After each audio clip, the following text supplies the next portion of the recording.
Welcome to CoreLogic's housing market update for December 2016.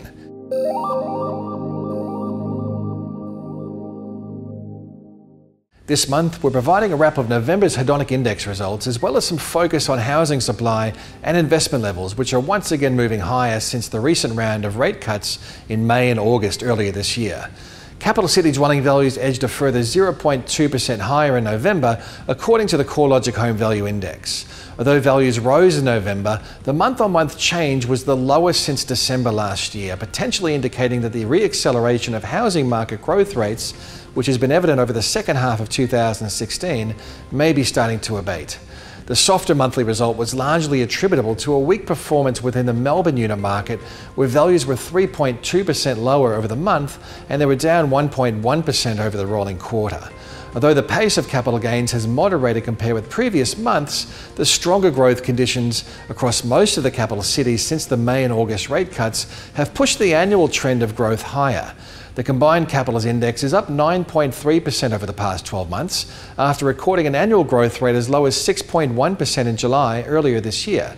Sydney, where dwelling values were 13.1% higher, and Melbourne, which is up 11.3%, are both once again recording double-digit annual growth, while Canberra and Hobart are now recording annual growth rates higher than 8%. Brisbane and Adelaide have been relatively immune to the improved growth conditions, with annual capital gains tracking around 4 to 5% higher across both cities. Perth is the only market where values remain lower than a year ago.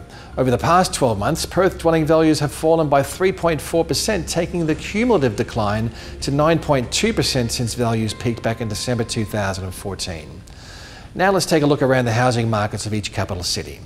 The Sydney housing market hasn't seen anywhere near the same differential of growth rates between houses and units like what we're seeing in Brisbane and Melbourne. House values across Australia's largest city are up by 13.5% compared with a 10.8% rise across the unit market. Although the Sydney metro area is recording a similar number of approved units in the pipeline as Melbourne, the development trend is much more geographically diverse compared with the other cities. Plus, Sydney has a well-developed densification trend, with attached housing construction outpacing detached homes since the mid-1990s. With dwelling prices approaching a median of $900,000, it's likely that many prospective buyers are being affected by affordability constraints in this market. Conditions across Sydney's rental markets remain relatively flat, providing a more affordable housing option for those who choose to rent. Melbourne's housing market recorded its largest monthly fall since November last year, with dwelling values down 1.1% over the month. The fall was largely attributable to a sharp decline in unit values, which are down by 3.4% over the month. Ongoing concerns around oversupply of units is likely having an effect on buyer confidence and dampening the potential for capital gains within the inner-city high-rise apartment market.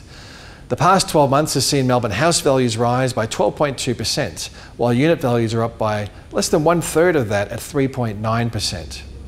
The Brisbane housing market continued its steady trend of modest growth, with dwelling values rising by 0.4% over the month to be 4.3% higher over the past year.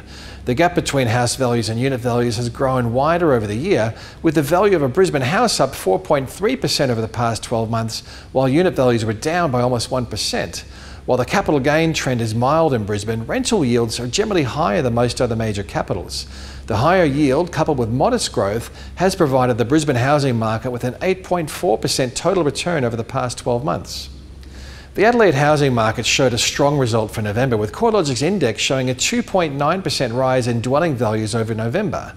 Dwelling values are 4.7% higher over the 12 months, with most of that growth concentrated within the detached housing sector. Rental markets are not as strong, with weekly rents slipping lower over the past 12 months across Adelaide.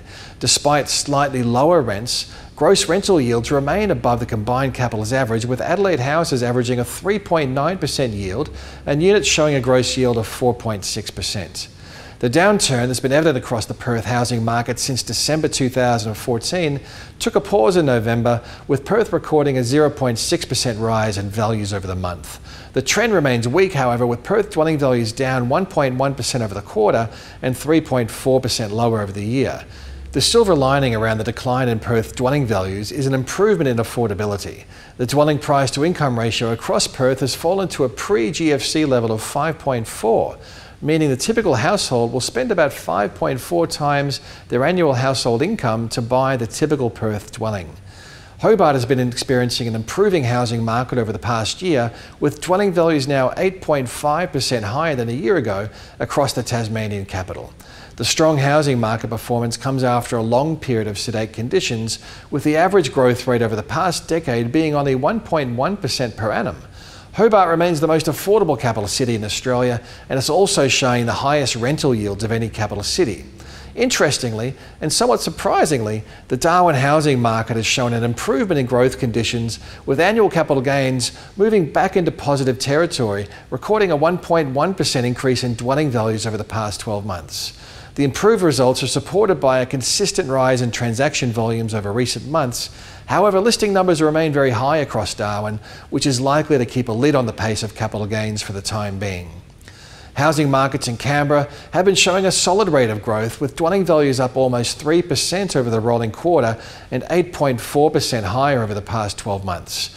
Capital gains are mostly evident in the detached housing sector, which has seen an 8.3% rise in dwelling values over the past 12 months, compared with a 4.8% rise in unit values. Stronger economic conditions, low unemployment, and a return of consumer confidence are likely to be the major factors pushing the Canberra dwelling values higher. Overall, the housing market remains diverse, and despite the month-on-month fall in dwelling values across Melbourne, the two largest capital cities continue to set the highest trend pace for capital gains. Strong economic conditions, including jobs growth and high migration rates, have been a large part of the housing market's success in these cities. Concerns around unit supply do appear to be weighing down the performance of the unit market in Melbourne and Brisbane, though, so it's arguably good news to see dwelling approvals showing a trend towards fewer high-rise units. According to ABS data, unit approvals were down by 23.5% in October to be 41.8% lower compared with October 2015. House approvals, which tend to show a steadier trend, were down 2.5% over the month to be 4.5% lower compared with a year ago. While approvals remain high compared with the long-term average, it's becoming increasingly clear that approved dwelling supply has moved through the peak of the cycle, suggesting the construction pipeline is likely to follow suit over the coming year. While dwelling values were generally rising in November, rental rates have remained relatively subdued. Capital city rents were down 0.5% over the past 12 months, while dwelling values are up by 9.3%. The byproduct of lower rents and substantially higher dwelling values has been further compression in the rental yield. The typical capital city house is now returning a gross rental yield of 3.1%, and units are showing an average gross yield which is slightly higher at 4.1%. Yields have fallen the most substantially across the markets where capital gains have been the highest, in Sydney and Melbourne. The average gross yield on a house in both cities is now 2.8%.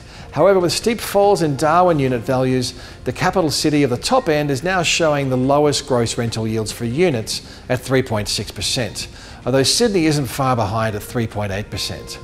With rents showing no signs of accelerating higher and dwelling values still trending upwards, the likelihood is that rental yields will continue to reduce to new record lows over the coming months.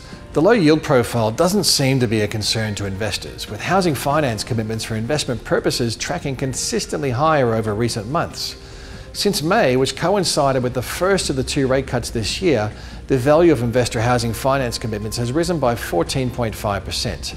Excluding refinance loans, investors now comprise 49% of all new housing finance commitments. Investors are the most active in New South Wales, where investors account for 57% of mortgage demand across the state. Tasmania is attracting the smallest proportion of investment activity, with finance commitments for investment purposes comprising 28% of the Tasmanian market. It appears that investors are focusing their strategies on areas that have demonstrated high capital growth, with little concern about the low yield profile. With other asset classes such as cash or bonds offering shallow returns and equity markets still showing a high amount of volatility, it's easy to understand the investment appeal of housing. Total returns, which include capital gain as well as the gross yield, are generally above 8% per annum across each of the capital cities, except for Darwin and Perth, where the yields and the capital growth have been lower. Another facet of the housing market that has changed over recent months has been transaction numbers. The number of settled sales reached a recent low point in August earlier this year at approximately 36,000 settlements over the month. Since that time, settled transaction numbers have increased, rising by about 16.4% nationally to the end of November and 21% higher across the combined capital cities. The bounce back in sale numbers could be the result of higher buyer demand fueled by the August and May interest rate cuts. If this is the case, renewed speculation that interest rates could move higher next year may dampen some of this renewed enthusiasm. Most economic commentators are aligned that the rate cutting cycle may be over. Additionally, the ASX cash rate futures market is indicating that traders are also speculating that interest rates may move higher over the coming year. If we do see rate hikes in 2017, the likelihood is that they will be gradual and limited only to modest increases. The Reserve Bank is likely to be wary of increasing the cost of debt at a time when the domestic economy is still relatively fragile and the level of household debt is at record highs. As always, you can find a vast amount of housing market research at our website, www.corelogic.com.au. From all of us at CoreLogic, we wish you happy holidays and a prosperous new year in 2017.